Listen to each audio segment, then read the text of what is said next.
하나님의 말씀 전하겠습니다. 현재 날씨가 좀 쌀쌀해지고 또 감기도 조심해야 할 시기도 돌아왔지만 또한 이제 들에는 오곡백과가 이제 무르익는 그런 가을로 들어왔습니다. 오늘은 어떻게 이렇게 우리가 농사를 지으며 또 농사로부터 추수할 수 있는지 그 농사 짓는 법에 대해서 좀 돌아보려고 합니다. 나이가 들어가면서 주변에 농사를 짓는 사람들이 많이 늘어납니다. 옛 친구와 전화 통화를 한 적이 있습니다. 어느 날 하던 일을 다 접고 시골로 내려가서 농사를 하며 지낸다는 소식을 들었습니다. 나름 사업이 잘 됐던 걸로 알고 있었는데 왜 그렇게 했냐고 물으니까 그 어떻게 된 사정인지는 별반 얘기하지 않고 한마디를 남겼는데 생각해 보니까 그 말이 명언이었습니다. 그가 한 말은 이겁니다. 사람은 원래 누구나 다 농사꾼이지, 그렇게 얘기합니다. 사람은 원래 누구나 다 농사꾼이다. 이 친구는 예수를 믿는 사람도 아닌데 어디서 그런 명언을 얻어 들었을까요? 하나님께서 아담에게 너는 흙이니 흙으로 돌아가라고 말씀하시기 이전에, 그 바로 이전에 내가 먹을 것은 밭의 채소인즉 내가 흙으로 돌아갈 때까지 얼굴에 땀을 흘려야 먹을 것을 먹으리니 내가 그것에서 취함을 입었음이라, 그렇게 말씀하시지 않았습니까?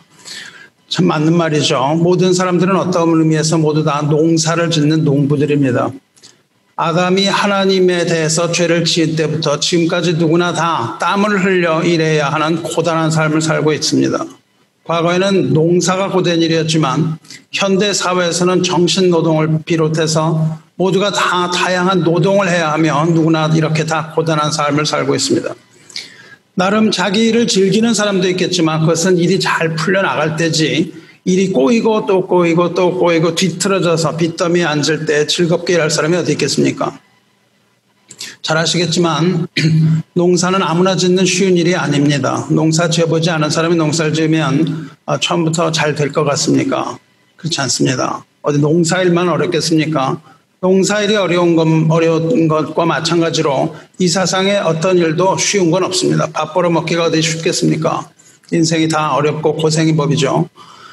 그런데 모든 일이든 열심히 한다고 해서 되는 건 아닙니다. 열심도 필요하고 성실함도 매우 중요한 것이지만 일을 잘해야 되는 것이지 열심히만 한다고 되는 건 아닙니다. 모든 일을 함에 있어서 성실하게 그리고 열심히 하지만 정당하고 온전한 방법으로 잘 이루시길 바랍니다. 농사에 있어서도 마찬가지입니다. 농사를 잘 짓기 위해서 성실과 열심은 아주 기본적인 태도죠. 그렇지만 농사를 잘 지어야 합니다. 어떻게 하면 농사를 잘 지을 수 있을까요? 농사를 잘 짓기 위한 방법은 성경을 보면 잘 기록되어 있습니다. 그 부분 한번 읽어보겠습니다. 이사야서 28장을 한번 펴시기 바랍니다. 28장을 펴서 한번 읽겠습니다. 8장 23절로부터 제가 봉독해서 읽겠습니다. 이사야서 28장 23절로부터 읽겠습니다. 너희는 귀를 기울여 내 목소리를 들으라. 자세히 내 말을 들으라.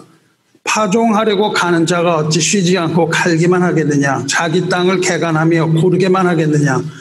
지면을 이미 평평히 하였으면 소회 향을 뿌리며 대회 향을 뿌리며 소맥을 줄줄이 심으며 대맥을 정한 곳에 심으며 귀를 그 가에 심지 아니하겠느냐.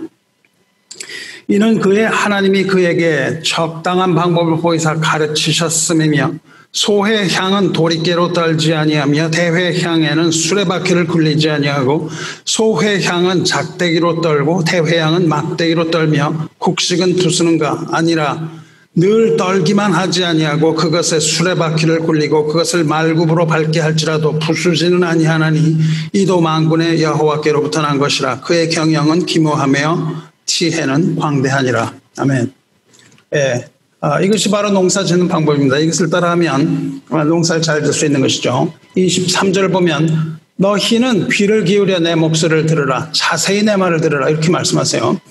어떻게 농사를 지어야 하는가에 대해서 하나님께서는 아주 강조해서 얘기를 하세요. 너희는 귀를 기울여 내 목소리를 들으라. 자세히 내 말을 들으라. 여러분, 하나님의 말씀 이런 태도로 들어야 합니다. 야고보서 1장 19절에서는 이러한 태도를 가리켜서 듣기는 속히 하고 이런 표현을 씁니다. 이것은 빠른 속도로 들으라는 이야기가 아니라 사모하는 마음으로 갈급하고 목마른 심령으로 하나님 말씀 앞으로 나와서 귀를 기울여서 말씀을 경청하라는 뜻입니다.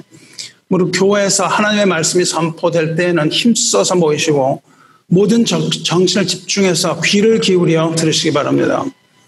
자세히 하나님의 말씀을 듣고 여러분의 심장 한가운데에 그것을 아로새겨서 영원히 간직하시기 바랍니다.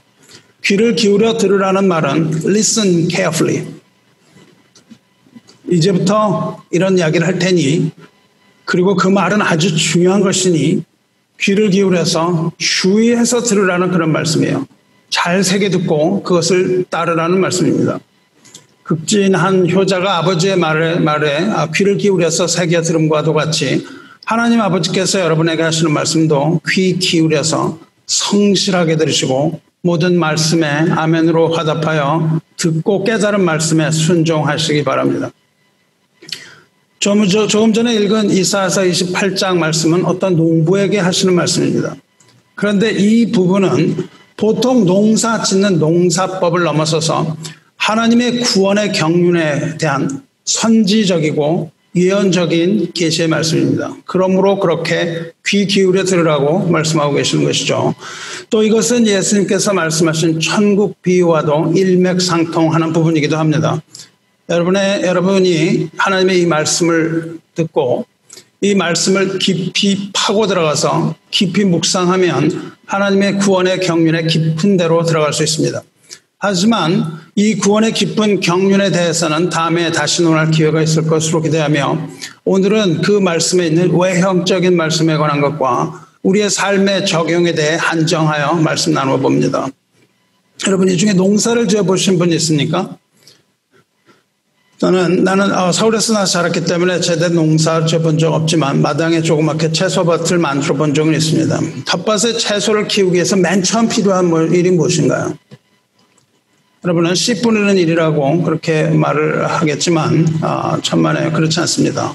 씨를 뿌리는 일이 먼저가 아니고 채소를 키우기 위해서 가장 먼저 필요한 것은 그 밭을 정하고 어디에 그것을 할지 정해야 됩니다. 해가 잘 드는가 또 그곳에 땅의 질은 어떤가 이 장소를 정하는 게 제일 중요하죠. 그리고 밭의 땅과 흙을 평평하게 고르고 부드럽게 만드는 게 가장 우선입니다. 봄에 씨를 뿌리기 위해서 먼저 필요한 것은 겨울 내내 굳어져 버린 그 흙을 홈이나 곡괭이 같은 것으로 파내서 잘고 부스럽게 또 부드럽게 이렇게 부서뜨리는 일이죠. 씨를 뿌리기 위해서는 단단해진 땅을 기경해야 합니다. 땅을 갈아엎어야 된다는 것이죠. 그래야 땅도 숨을 쉴 수 있고 씨가 들어가서 자리 잡을 수 있는 넉넉한 공간이 생깁니다. 그래야 지렁이 같은 그러한 벌레들도 쉽게 그 속을 땅을 이렇게 뚫고 다니면서 식물이 숨 쉴 수 있는 공간을 만들어주기 때문에 그렇습니다. 이렇게 갈아엎지 않으면 아무리 씨를 뿌려도 그 씨는 딱딱한 땅에 뿌리를 내리지 못하고 이내 죽기 쉽습니다. 그러니까 채소나 곡식을 얻기 위해서 가장 먼저 필요한 것은 씨를 뿌리기 이전에 장소를 선택을 하고 땅을 갈아엎고 줄을 맞추어서 골고루 그것을 고르는 일입니다. 흙을 돋을 곳은 돋고 이렇게 파낼 곳은 파내고 그렇게 만드는 것이죠. 그리고 거기에 있는 잡초를 제거하고 거기에 씨를 뿌립니다. 그것이 아주 중요한 일이죠. 그런데 땅을 개간해서 고르는 그 일이 아주 중요하고 필요하다고 해서 매일같이 쉬지도 않고 계속해서 땀을 흘리면서 땅을 갈기만 하고 또 고르기만 하고 또 그 다음날도 땅을 갈고 또 고르고 또 땅을 갈고 고르기만 해가지고서야 어떻게 열매를 맺겠습니까? 하나님 말씀이 그 말이죠. 여러분이 어떤 일을 시작했다고 해보세요. 식당을 열었다고 생각을 해보십시오. 식당을 열기 위해서 사람을 맞을 공간이 필요합니다. 집을 짓고 편안히 밥을 먹을 수 있는 공간을 만들어야 되죠. 주방을 만들고 객석을 잘 정돈해야 됩니다. 가구나 인테리어도 디자인하고 놓아야 됩니다. 왜냐하면 이런 공간이 없으면 식당을 열 수가 없기 때문이죠.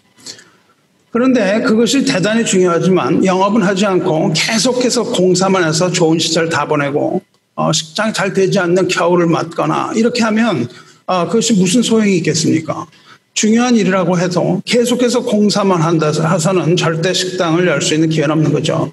물론 이런 사람은 없겠지만 그렇게 한다면 그것은 지혜가 없는 미련한 사람이겠죠. 매장을 만들었으면 메뉴를 만들고 장 볼 곳을 정하고 맛있게 요리는 어떻게 해야 될 것인가 뭐 이렇게 하면서 그 음식을 팔아야만 식당이 운영되는 거 아닙니까? 땅을 골았으면은 땅을 고른 후에는 씨를 뿌려야 되는 거죠. 어떤 씨는 줄줄이 줄을 맞춰서 뿌려야 되고 어떤 씨는 흩뿌려야 좋은 것이고 어떤 씨는 어떤 특정한 장소에 뿌려야 되고 어떤 씨는 물이 잘 드는 가장자리에 심어라. 그게 바로 오늘 읽은 25절 말씀이에요. 그 씨는 이렇게 뿌리고 저렇게 뿌리고 이것들을 다 알아야 된다는 거예요. 그리고 때가 이르러서 곡식을 거둘 때도 모든 같은 방법으로 타작하는 것이 아니라고 말씀하고 계시죠. 알이 굵고 가지가 굵은 그런 곡식은 두꺼운 몽둥이로 털어서 알곡을 거둘 수가 있지만 알이 작고 가지가 휘청대는 그런 곡식은 가는 자단 작대기 같은 거 털어야 효과적이라고 말씀하시는 것이죠. 이런 일을 하는 것이 바로 농부의 생활입니다. 농부는 땅을 고르고 씨를 심고 1년 내내 곡식을 키우는데 모든 노력을 아끼지 않아요. 그리고 그러한 노력 가운데 결실해서 적당한 방법으로 적당한 때에 결실하게 됩니다. 물론 좋은 농부는 이런 모든 일에 대해서 상세히 알고 있습니다. 농부는 농사를 짓는 지혜가 있는 사람입니다. 그런데 이사야 선지자가 여기에 기록한 말씀의 요지는 농부에게 그러한 지혜가 있다 하는 것을 말하는 것이 아니라 농부의 그 모든 지혜가 다 하나님으로부터 온 지혜라는 것을 강조하고 있는 거예요. 우리는 스스로의 노력으로 우리의 모든 지식과 지혜를 얻었다고 생각합니다. 그러나 잘 생각해 보시기 바라요. 여러분이 여러분의 능력과 온전한 여러분의 능력과 노력과 이런 걸로 여러분의 지식이 또 이런 걸로 여러분의 지혜가 가득하게 되었다고 생각하십니까? 가만히 돌아보면은 그렇지 않다는 것을 여러분 알 수 있어요. 이 사실은 이 세상의 모든 지식과 지혜가 다 하늘을 펴시고 땅에 기초를 놓으신 하나님, 천지를 만드시고 그 안에 사는 모든 피조물을 창조하신 하나님께서 우리들에게 주시고 그 하나님으로부터 온 지혜라는 것을 우리는 깨달아야 합니다. 아는 사람은 다 알겠지만 하나님의 경영하시는 그 모든 것이 다 기기묘묘하고 하나님의 지혜는 광대하십니다. 할렐루야. 이처럼 우리가 살아갈 때 필요한 이 소소한 것들, 이 사소한 모든 일이 궁극적으로 다 하나님으로부터 왔다는 것을 강조해서 얘기하고 있어요. 우리는 뭐 어떤 큰 거는 하나님으로부터 왔지만 소소한 것은 다 나의 능력이라고 생각을 합니다. 그러나 이사야 선지자가 우리에게 얘기하는 것은 궁극적으로 그 소소한 것들, 아주 사소한 모든 일들도 다 하나님으로부터 왔다는 사실을 이야기하고 있고 믿는 자는 이것을 믿으시기 바랍니다. 여러분, 우리는 인생의 광야를 걸어가는 나그네들입니다. 그리고 이것이 바로 이 세상을 살아가는 우리를 세심하게 배려하며 인도하시는 하나님의 모습입니다. 이 소소한 것들, 아주 사소한 이런 것들 하나하나 하나님께서 우리에게 일러주시고 가르쳐 주셔서 이 험난한 광야를 살아갈 수 있게 하시는 거예요. 이렇게 세심하게 배려하며 인도하시는 하나님께서 우리에게 부르시는 삶의 지혜의 은총입니다. 우리로 하여금 살 수 있도록 지혜를 주신다는 거예요. 주 안에 사랑하는 형제 자매 여러분, 우리가 걸어가는 이 인생길은 아주 광막한 사막이며 바람 막아줄 언덕도 없는 황량하고 아주 무정한 장소입니다. 경쟁하지 않고는 살아가기 힘든 그런 곳이기도 하죠. 여러분은 산에 오르는 것과 광야 사막을 걸어가는 것과 어떠한 차이점이 있는지 아십니까? 산을 오르는 것과 광야를 걸어가는 것 어떻게 차이 있을까요? 산에 오르는 것은 목표가 뚜렷합니다. 태산이 높다 하되 하늘 아래 메이로다. 오르고 또 오르면 못 오를 리 없건만은 사람이 제한이 오르고 매만 높다 하더라. 이것은 노력하면 이루지 못할 일이 없다는 양상한의 시가 아닙니까? 그러므로 모든 산에 우리는 오를 수 있다. 그거죠. 산에는 그처럼 오를 목표가 있기 때문에 열심히 땀을 흘리고 쉬지 않고 걸으면 정상에 도착할 수가 있을 겁니다. 물론 길을 잃지 않으면 그렇다는 거죠. 하지만 광야는 전혀 다른 것입니다. 모래 사막길을 걷다 보면 오아시스도 있고 낙타가 지나간 길도 오늘 보일지 모릅니다. 하지만 사막에는 모래바람이 부는 법입니다. 아무리 길을 찾은 것 같다가도 모래 폭풍이 한번 불고 나면 모든 것이 다 날아버리고 길은 모래에 묻혀버리고 맙니다. 그 가운데서 길을 아무리 찾아도 소용이 없고 모든 것은 혼돈 가운데 들어가고 마실 물도 떨어져서 마실 수 없고 오아시스도 그 자리를 바꿔버리기도 하죠. 이처럼 우리는 길 없는 인생의 광야길을 터벅터벅 걸어가는 인생들입니다. 어디로 가야 할지 몰라요. 오늘은 알 것 같은데 내일이면 폭풍이 한번 부는 거죠. 그러고 나면 그 길을 잃어버립니다. 어제 걷던 길이 오늘은 텅 빈 사막이 될 수도 있습니다. 그러나 믿는 자에게 있어서 그 광야는 좋은 곳이에요. 왜냐하면 거기에는 하나님의 소리가 있는 곳이기 때문입니다. 광야에는 하나님이 계세요. 히브리어로 광야를 미드바라고 해요. 미드바. 또 히브리어로 말씀을 다바르라고 합니다. 이 둘이 한 어원에서 파생한 단어예요. 광야라는 말과 말씀이라는 말이 동일한 어원입니다. 그렇다면 어떻게 이 두 단어가 한 뜻을 이룰까요? 왜냐하면 광야는 하나님의 말씀이 있는 곳이기 때문에 그래요. 광야는 곧 하나님의 말씀을 들을 수 있는 곳입니다. 광야에 나가야 하나님의 말씀을 들을 수가 있습니다. 응접실 소파에서는 하나님의 말씀을 들을 수 없다는 것과 같습니다.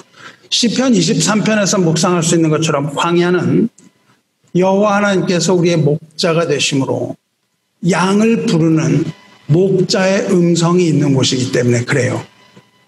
오늘 읽은 본문의 21절에 너희가 오른쪽으로 치우치든지 왼쪽으로 치우치든지 내 뒤에서 말소리가 내 귀에 들려 이르기를 이것이 바른 길이니 너희는 이리로 가라 할 것이며 그렇게 말씀하시잖아요.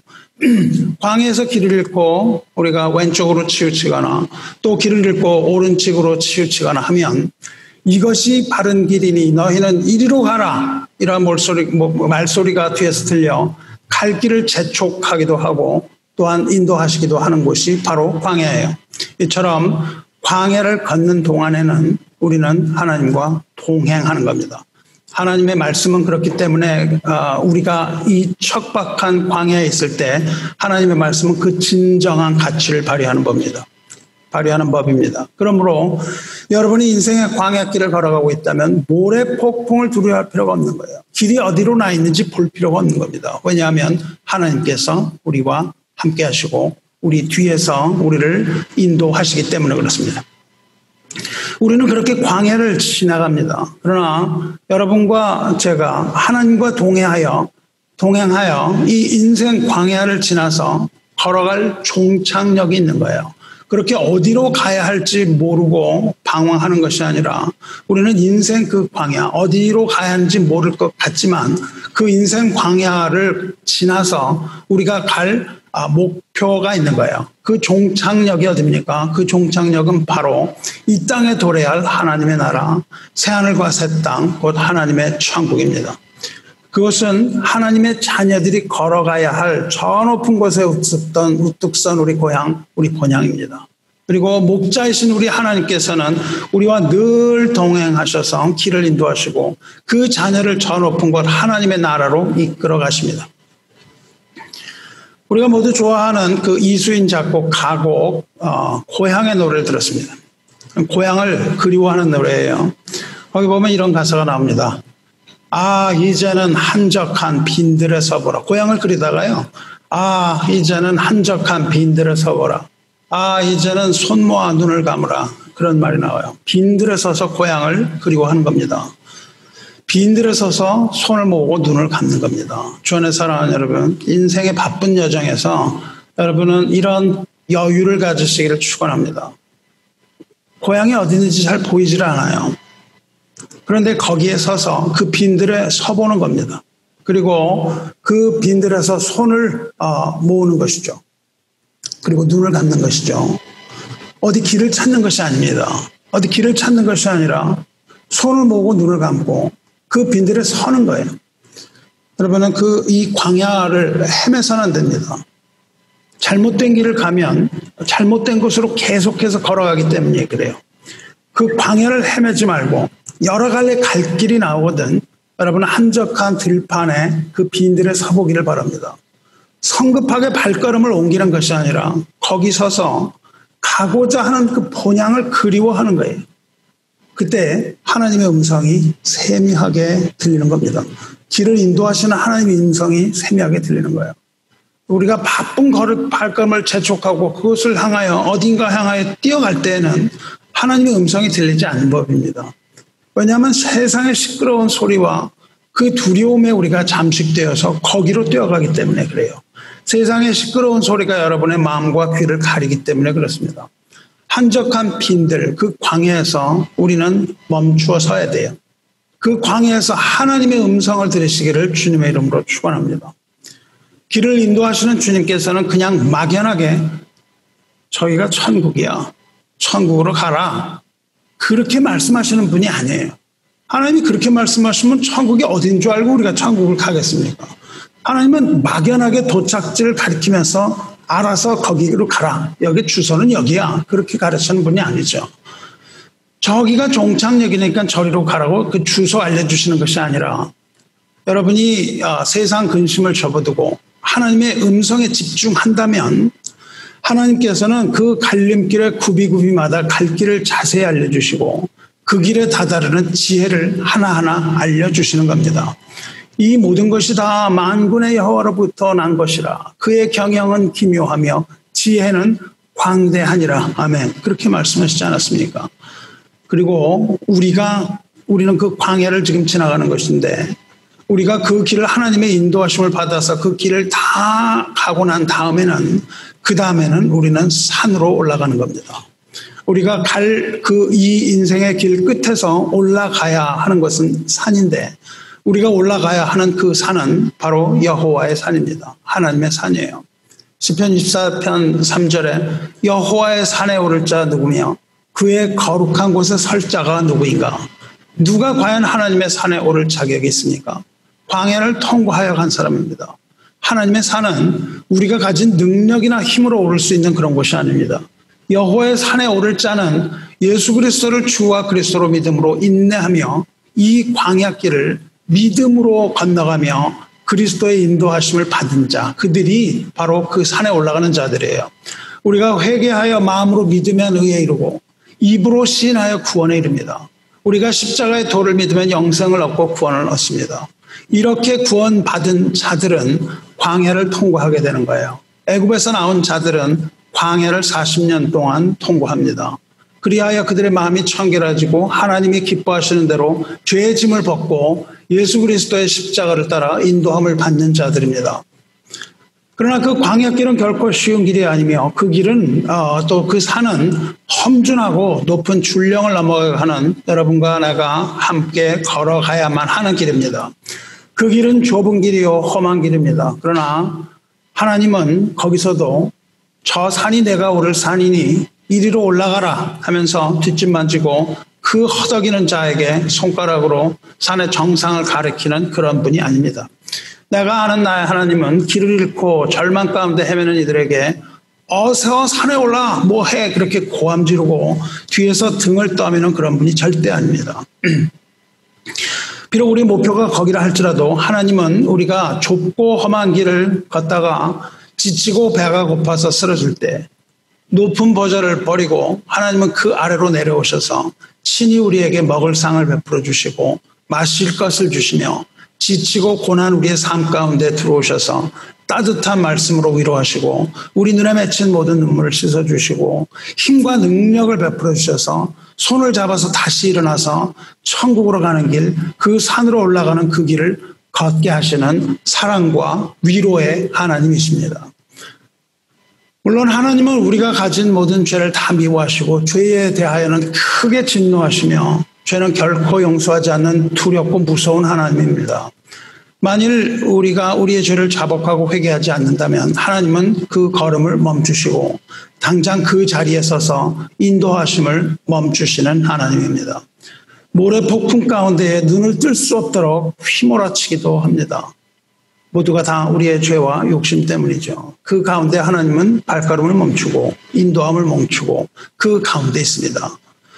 불기둥과 구름기둥이 그 자리에서 서서 움직이지 않는 것이죠. 그러나 우리의 실수와 연약함과 어리석음에 대해서는 오래 참으시고 기다리시는 자비로우시며 인애로우시며 인자하신 하나님이십니다. 죄와 어리석음으로부터 뉘우치고 돌이키는 백성에게는 그 갈 길을 한 걸음 한 걸음씩 모퉁이 모퉁이마다 인자하시는 성실하신 하나님입니다. 여러분과 제가 모두 잘 아는 그 복음 전도자이며 부흥사였던 빌리 그라함 목사 기억하시죠? 빌리 그라함 목사의 빌리 그라함 미니스트리에서 일하던 사람 중에 킴 윅스라는 사람이 있어요. 그 킴 윅스라는 이름 가진 사람입니다. 아버지 이름은 윅스죠. 촛불이라는 뜻이죠. 이 여인은 한국인입니다. 한국인인데 이름을 윅스라는 이름을 가졌어요. 근데 앞을 보지 못하는 맹인입니다. 우리 6.25 한국 전쟁 때 부모를 잃고 실명해서 앞을 보지 못하고 고아원에서 자랐습니다. 그러다가 어떤 미군의 도움으로 바다를 건너서 미국에 와서 홀트 아동복지회에 홀트라는 사람이 있죠. 홀트의 친구인 조지 윅스 부부의 가정에 입양되었고 인디아나 주립대에서 성악 공부하고 오스트리아 비엔나에서 성악을 공부한 성악가입니다. 박사학위까지 받았다 그러죠. 그런데 그 빌리 그라함 목사를 만나고 빌리 그라함 목사 극찬을 듣고 빌리 그라함을 따라다니면서 찬양으로 하나님을 증거하였던 여인입니다. 이 여인이 아주 유명한 간증을 하나 갖고 있는데 제가 읽어보겠습니다. 사람들이 장님이 나를 인도할 때에 저 100m 앞에 뭐가 있다고 말하지 않습니다. 단지 앞에 물이 있으니 건너뛰어라 말하고 앞에 층계가 있으니까 발을 올려놓으라고 말합니다. 나를 인도하시는 성실한 분을 믿고 한 걸음 한 걸음씩 옮기기만 하면 내가 가고자 하는 목적지에 도착하게 됩니다. 시각장애인이 되었을 때 앞으로 어떻게 살 것인지 암담했지만 하나님께서 다음 발 한 걸음을 떼어놓을 자리를 일러주셨습니다. 그렇게 인도함을 받아보니까 내 삶 전부가 하나님의 인도하심 가운데 있게 되었고 그분이 원하시는 그 목표 지점으로 나의 생이 달려가게 되었습니다. 이렇게 간증했습니다. 아주 동감하는 바입니다. 하나님께서 우리를 인도하시는 방법이 바로 이와 같습니다. 여기 있는 우리들 중에서 누구도 10년 후 일을 알지 못합니다. 10년 후에 내가 어떻게 할까 하고 계획하는 사람은 없습니다. 생각을 하고 희망을 하죠. 그러나 그것을 알고 계획하는 사람 없죠. 1년 후의 계획도 하지 못합니다. 내일 일도 알지 못해요. 1시간 후의 일도 알지 못하고 잠시 후의 일도 우리는 알지 못하죠. 그런데 사실은 알려고 할 필요가 없습니다. 하나님께서는 우리에게 오늘을 보이시는 겁니다. 오늘 이 시간을 허락하시는 거예요. 우리에게 오늘을 보이시는 하나님께 우리가 믿음으로 순종하면서 오늘을 살면 하나님께서는 내일로 우리를 인도하셔서 마침내 우리의 전생애를 약속하시고 계획하신 그곳에 정확하게 도착하게 하실 것이기 때문에 그래요. 시편 37편 23절 24절 말씀에 여호와께서 사람의 걸음을 정하시고 그 길을 기뻐하시나니 저는 넘어지나 아주 엎드러지지 아니함은 여호와께서 손으로 붙드심이로다. 아멘. 하나님께서는 우리들로 하여금 바른 길 가기를 원하시는 겁니다. 의의 길이라고 부릅니다. 그리고 그 말씀에 순종하여 우리가 그 길을 걷는 것, 그 의의 길을 걷는 것을 기뻐하십니다. 말씀을 따라 우리가 걷는 이 길은 하나님께서 정하신 길이라는 거예요. 그렇기 때문에 바른 길입니다. 그러므로 하나님의 사람으로서 하나님의 자녀가 된 우리는 우리가 원하든 원하지 않듯 반드시 주님의 음성을 듣고 그 길을 걸어가야만 되는 거예요. 그 길은 험한 길이며 넘어지기 쉬운 길입니다. 늘 넘어지는 길이에요. 그만큼 우리 인생길은 험난한 길입니다. 그러나 때로는 우리가 넘어진다 하더라도 아주 넘어지진 않는다는 겁니다. 왜냐하면 하나님께서 그 강한 손으로 우리를 붙드시기 때문이에요. 우리가 2년 전쯤에 신년 예배 때 노래 하나 배웠습니다. 그 노래 제목이 I know who holds tomorrow. 그날 예배 전체를 이 곡을 가지고 나눴죠. 이게 우리말로는 우리 찬양으로는 내일 일은 난 몰라요. 그렇게 하는 찬양입니다. 그렇게 번역된 곡이에요. 우리 번역은 좀 마음에 들지 않는 번역이에요. 내일 일은 난 몰라요. 모른다는 게 내가 알지 못한다는 뜻인지 그냥 뭐 다 팽개쳐버려서 난 모른다는 뜻인지 좀 애매하기 때문에 별로 좋아하지는 않지만 영어로는 확실해요. I know who holds tomorrow. 무슨 말입니까? 내일을 누가 붙잡고 있는지 안다는 뜻이에요. 그렇기 때문에 내일 걱정 안 한다는 뜻입니다.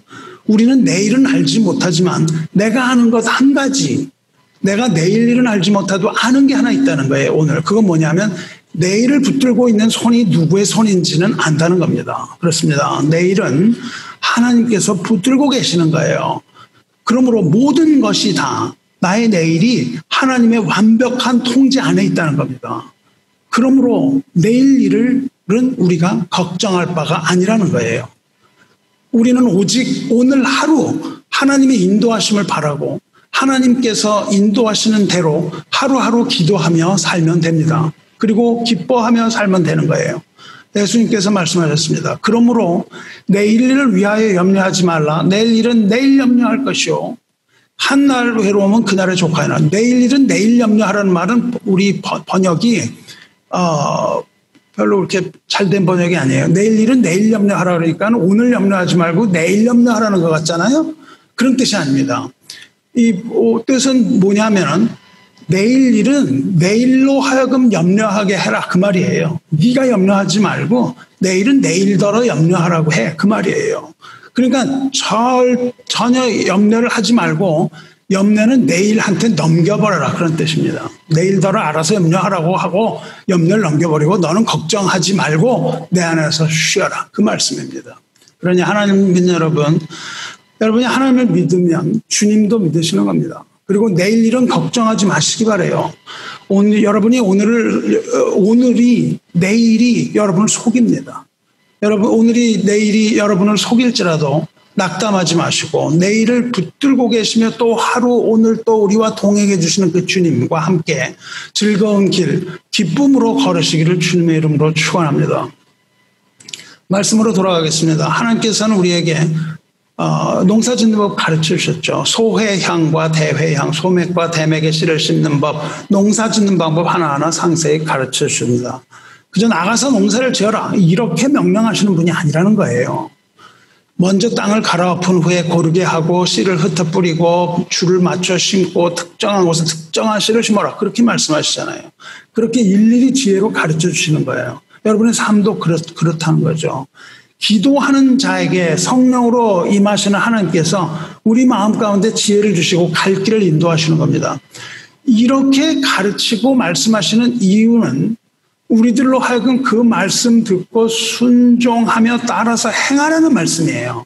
그것이 그런 것이다 말씀하는 게 아니고 그러므로 너희는 그 말을 듣고 따라하라. 이 길이 바른 길이니 이리로 오라고 말씀하시는 거예요.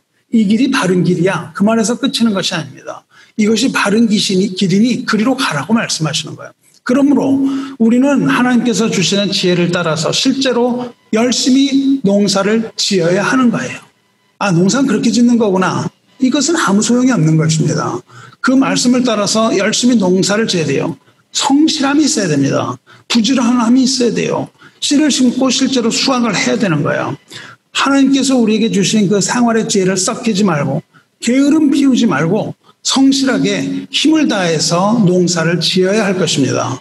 지혜를 하나님께서 주시지만 우리는 게으름 피우고 그것을 지식으로만 가지고 있어가지고는 아무 소용이 없다는 거예요. 우리 인생과 신앙에서 우리의 삶과 믿음 생활에서 게으른 사람이 되어서는 안 되는 겁니다. 바른 생활 속에서도 근면한 믿음 생활을 해야 되는 거예요. 하나님 앞에 정직하고 근면한 믿음 생활을 해야 되는 거예요. 이것이 바로 우리들에게 지혜를 주시는 하나님의 뜻이기 때문에 그렇습니다.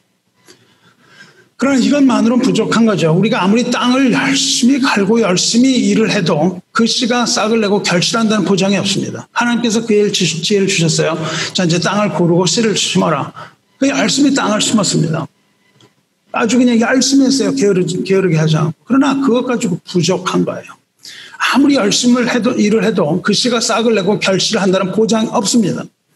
아무리 땅을 열심히 고르고 지면을 평평히 하고 소해양과 대해양과 소맥과 대맥을 줄줄 심는다 해도 그것들이 열매를 맺는다는 보장이 없다는 거예요. 왜냐하면 그렇게 씨를 심은 다음에 결실을 하려면 비가 와야 되는 겁니다.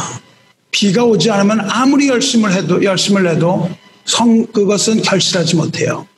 그런데 우리에게 그 비를 내릴 능력이 없는 겁니다. 우리가 열심히 씨를 심고 땅을 갈 수 있는 능력은 있지만 비가 오게 하는 능력이 없는 거예요. 너무 일찍 날이 가물면 씨가 뿌리를 내릴 수가 없어요. 또 너무 늦게 비가 오면은 뿌리가 썩습니다. 너무 많이 오면. 만약 비가 오지 않는다면 씨는 말라 죽고 마는 거예요. 농부가 곡식을 얻으려면 이른 비와 늦은 비가 골고루 적당히 와야만 하는 겁니다. 그런데 우리는 그 비는 우리가 조절할 수 있는 것이 어떤 것이 아닙니다. 비록 과학의 발달로 저수지 만들면 되잖아, 수로를 만들면 되잖아, 기후를 아무 쓸데없는 겁니다. 우리는 어떤 것도 무에서 유를 만들어낼 수가 없는 거예요. 여러분, 우리가 인간이 뭘 많이 만들어내는 것 같지만 무에서 유를 만들어내는 것은 한 번도 없었어요. 물 한 방울도 우리는 만들어내지 못합니다. 그 수소하고 산소하고 섞으면 돼요. 수소는 누가 만듭니까? 그런 것들은 다 모든 것은 하나님으로부터 왔어요. 우리가 그런 것을 하려다가 환경을 망치고 마는 것이죠.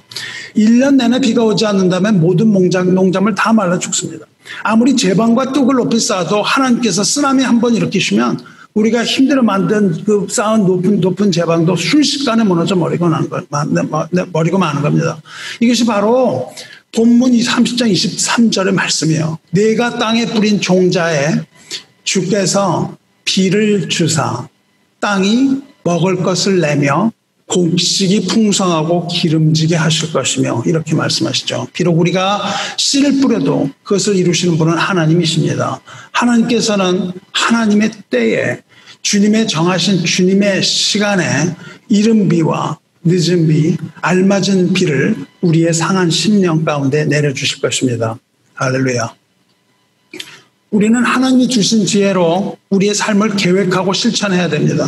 그러나 우리가 아무리 계획하고 실천한다 해도 하나님의 도우심과 인도하심이 없으면 그것은 모래 위에 성을 쌓는 것과 같이 헛된 겁니다. 하나님의 도우심이 없으면 쌓아 올린 모든 것은 모래로 쌓은 성과 같이 한순간에 다 무너져 내리는 겁니다. 하나님께서는 말씀하시는 하나님이십니다.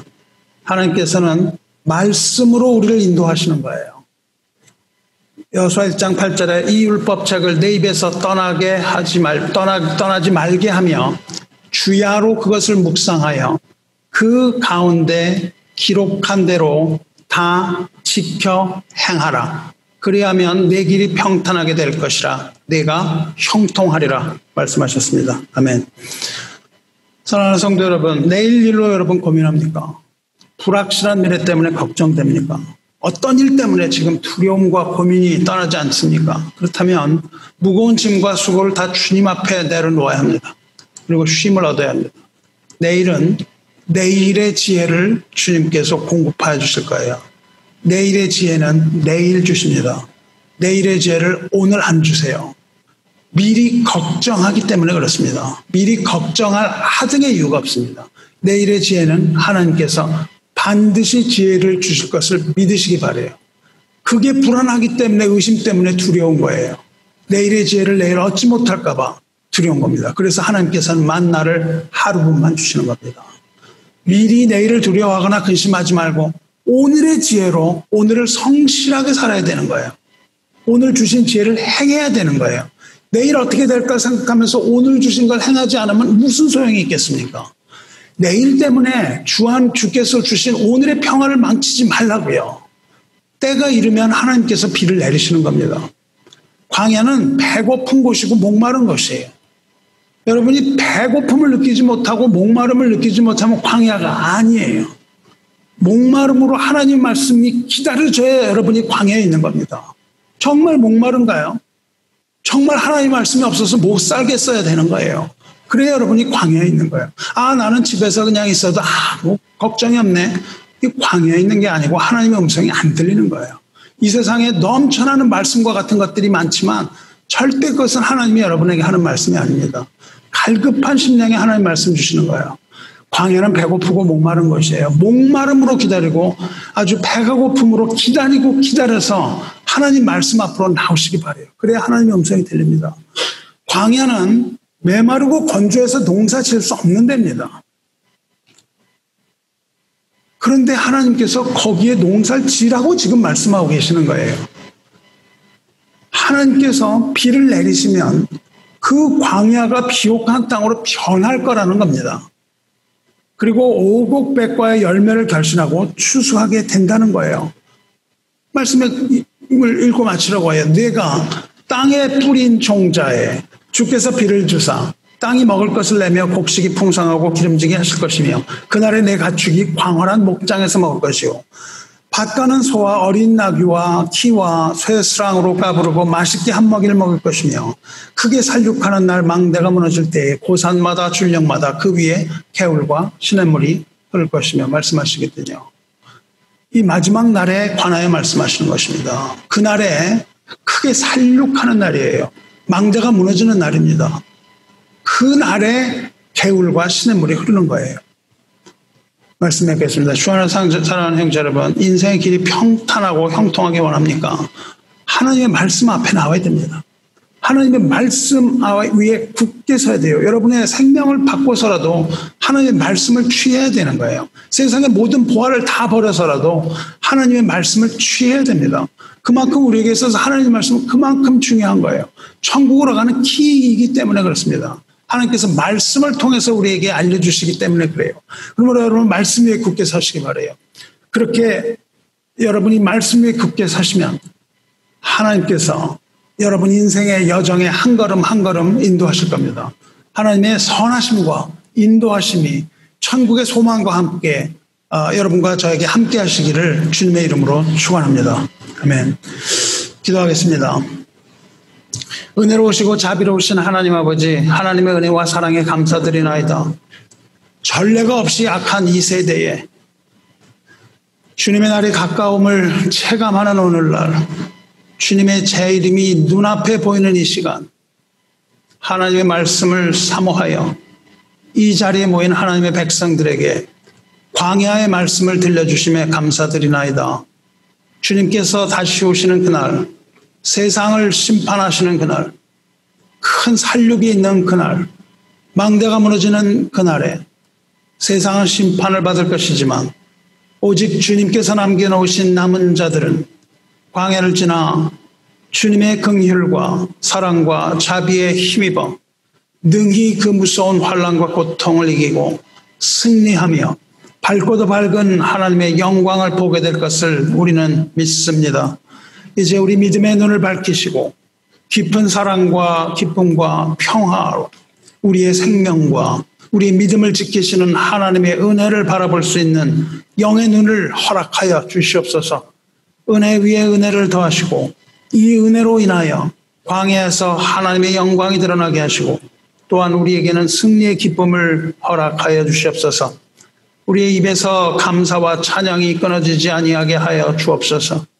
광야에서 부르는 우리들의 노래가 하나님의 보좌에 들릴 때에 하나님께서는 높은 보좌에서 들으시고 우리의 죄를 사하시며 우리를 천국의 계단으로 인도하여 주시옵소서. 우리의 손이 청결하며 마음이 깨끗하게 되기를 원하오니 여호와의 산에 마침내 오를 수 있게 하여 주시옵소서. 사랑과 은혜와 자비가 풍성하신 우리 주 예수 그리스도 이름으로 감사하며 기도드리옵나이다. 아멘.